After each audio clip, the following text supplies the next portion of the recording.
Guys, so आज आपण emerging modes of business services हा लेसन समजून घेणार आहोत. यातले मी परत तुम्हाला कंटेंट्स एकदा वाचून दाखवते की या लेसनमध्ये काय काय आहे. फर्स्ट आहे ई बिझनेस. त्यात आपण शिकू ई बिझनेसचं मीनिंग, मग ई बिझनेसचा काय स्कोप आहे, बेनिफिट्स ऑफ ई बिझनेस आणि त्याचे लिमिटेशन्स किंवा काही drawbacks of e business. Second point आहे ऑनलाईन ट्रान्झॅक्शन्स. त्यात आपण मीनिंग आणि प्रोसिजर ऑफ ऑनलाईन ट्रान्झॅक्शन्स म्हणजे ऑनलाईन ट्रान्झॅक्शन्स कसे कॅरी केले जातात ते आपण जाणून घेऊ. थर्ड पॉईंट आहे आउटसोर्सिंग. डिफरंट पॉईंट आहे, इम्पॉर्टंट आहे. त्यात आपण फर्स्ट शिकू मीनिंग और concept. Next need of outsourcing म्हणजे आउटसोर्सिंगची गरज काय आहे. ॲडव्हान्टेजेस म्हणजे त्याचे प्लस पॉईंट्स काय आहेत. डिसॲडव्हान्टेजेस म्हणजे ड्रॉबॅक्स काय आहेत आउटसोर्सिंगचे. Business process outstanding, knowledge process outstanding and legal process outsourcing. Sorry, outstanding मी बोलले, ते आउटसोर्सिंग होतं. सॉरी, माय मिस्टेक. सो आपण सुरू करूयात. So first, what is e business. मी आधी रीड करेन, मग मी तुम्हाला समजवेन. The new mantra of the day is growth, globalization, cycle times, speed and competitiveness. म्हणजे काय, या मॉडर्न वर्ल्डचा एक मंत्र आहे. ग्रोथ, ग्लोबलायझेशन झालं पाहिजे, स्पीड असली पाहिजे आणि सगळीकडे कॉम्पिटिशन आहे, हा मंत्र आहे. E business is an abbreviation for electronic business. म्हणजे हां, आपण इथं पूर्ण इलेक्ट्रॉनिक बिझनेस लिहित नाही, त्याच्याऐवजी आपण ई बिझनेस लिहितो. लाईक त्याचा एक शॉर्ट फॉर्म येतो. हे तुम्ही प्लीज लक्षात ठेवा. हे फिल इन द ब्लँक्सला तुम्हाला विचारलं जाऊ शकतं. पुढे वळूयात. In 1997 IBM started using the term e business for the first time. 1997 मध्ये IBMनी टर्म ई बिझनेस हा इंट्रोड्यूस केला आणि तो वापरायला सुरुवात केला. त्याच्या आधी त्याला आपण ई कॉमर्स म्हणायचो. E-business means using the internet to connect people and process. It opens new door to customers around the world. तर ह्याचा अर्थ काय, ई बिझनेस म्हणजे काय, सगळं इंटरनेट थ्रू झालं पाहिजे. तुम्ही जे शॉपिंग करता, तुम्ही काही ऑर्डर करत असाल, हे सगळं तुम्ही घरी बसल्या बसल्या करता इंटरनेटवरनं.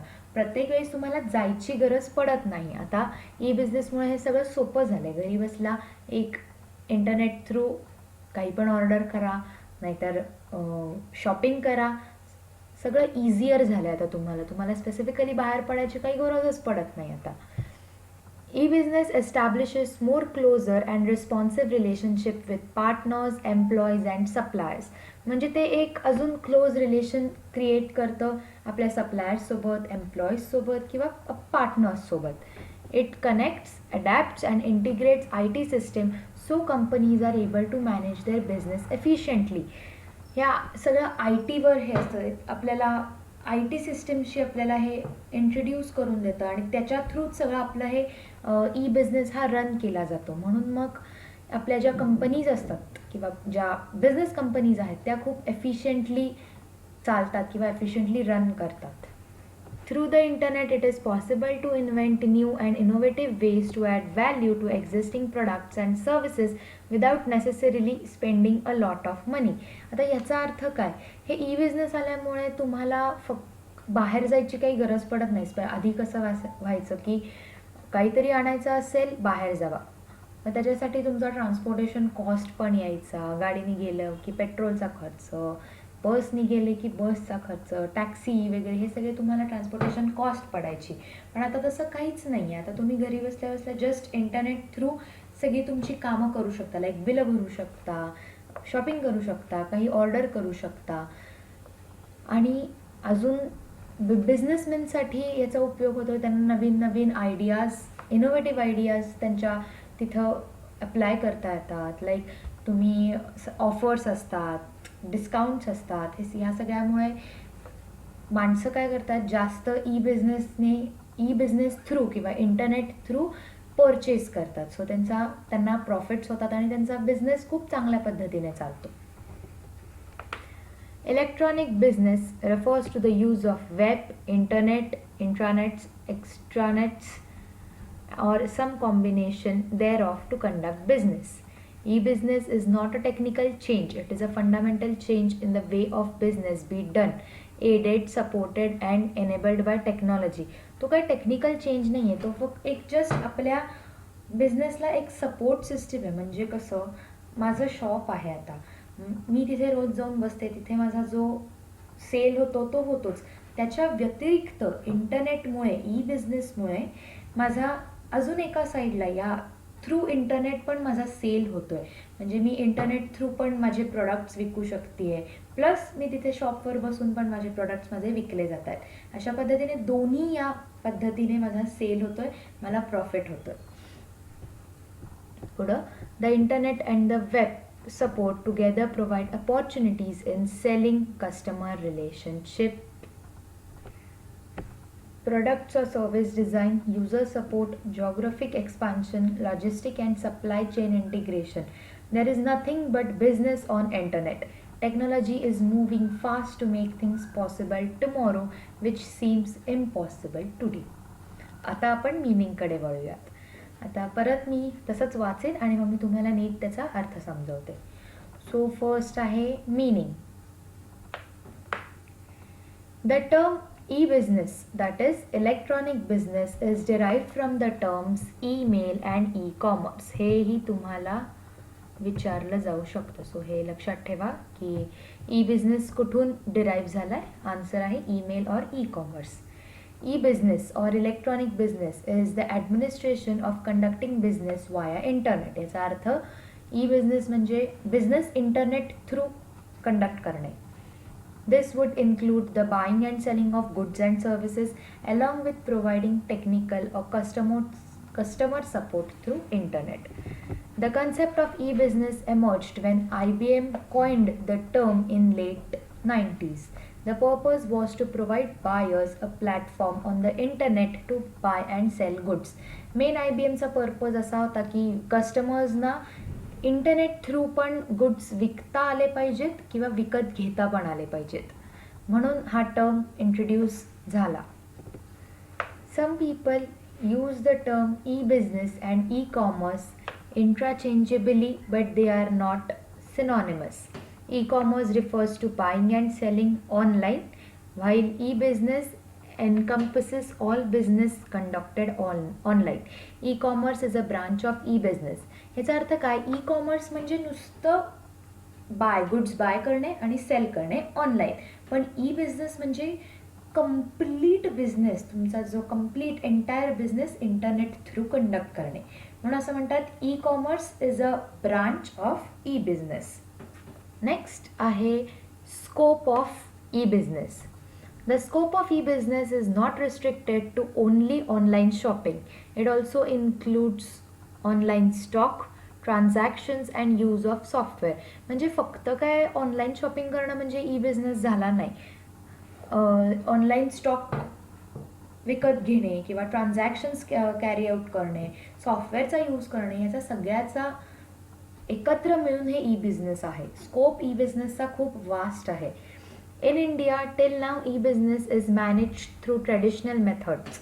Now, many businesses are becoming aware of the advantage of e-business and are incorporating into their strategies. It also helps in better communication between business house and making purchasing easier for large operations. आधी e-business खूप traditional मेथड्सनी चालायचा, but आता तसं नाही आहे. आता business man जे आहेत त्यांना पण कळतं आहे की आपण ह्या ई बिझनेसचा कसा फायदा घेतला पाहिजे, त्याने ते त्यांचे स्ट्रॅटेजीज बनवतात आणि कशी त्यांनी स्ट्रॅटेजी बनवली पाहिजे ज्यांनी त्यांना मॅक्झिमम प्रॉफिट्स मिळते.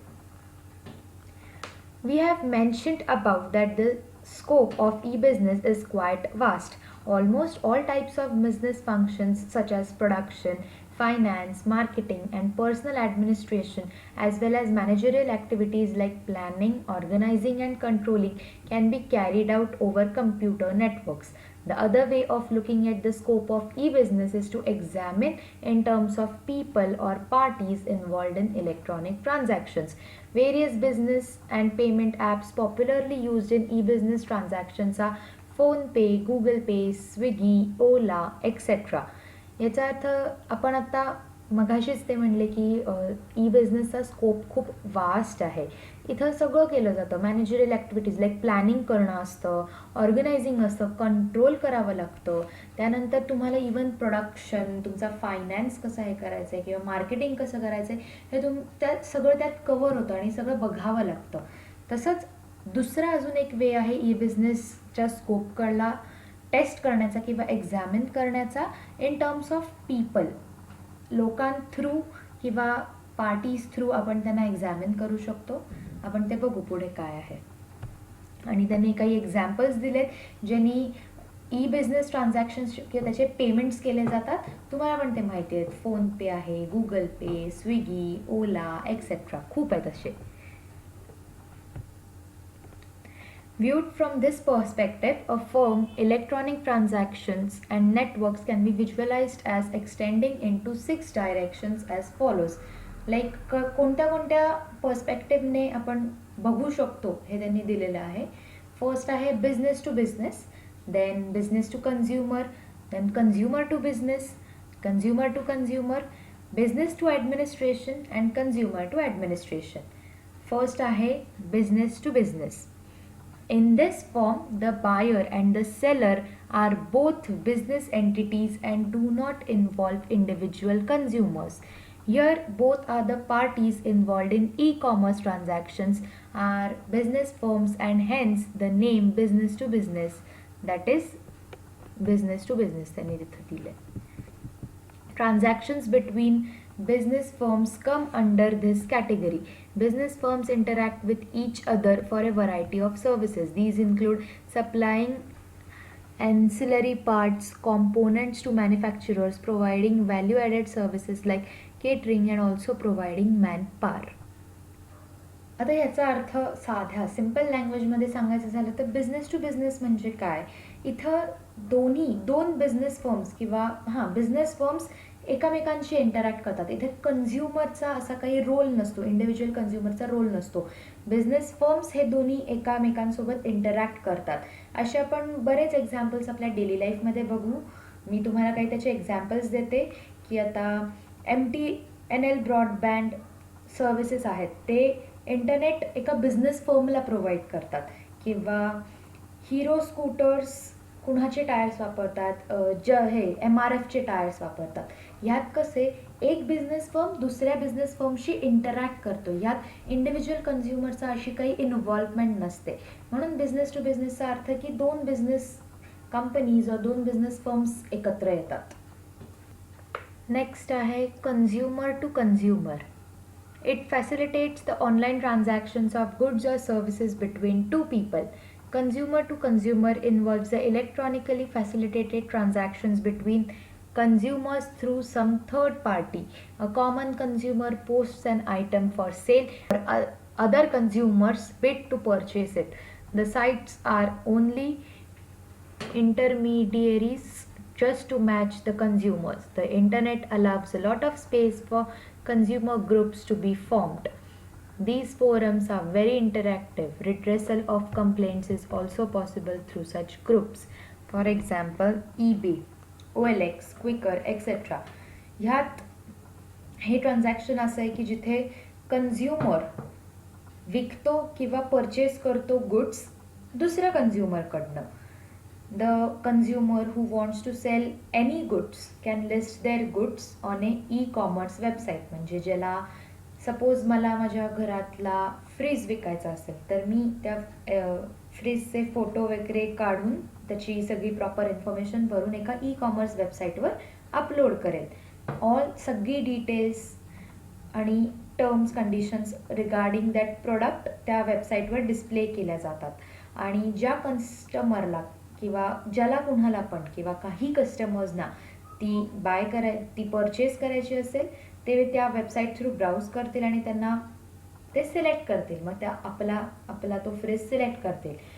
आपण त्यांच्याशी बजेट नीट काय आहे हे सगळं डिस्कस करायचं. सपोज 3-4 जणांनी तुम्हाला फोन केला की बाबा आम्हाला तुमचा फ्रीज हवा आहे आणि तुम्ही आता 3-4 जणांमध्ये तुमची प्राईस ठरलेली असेल 10,000.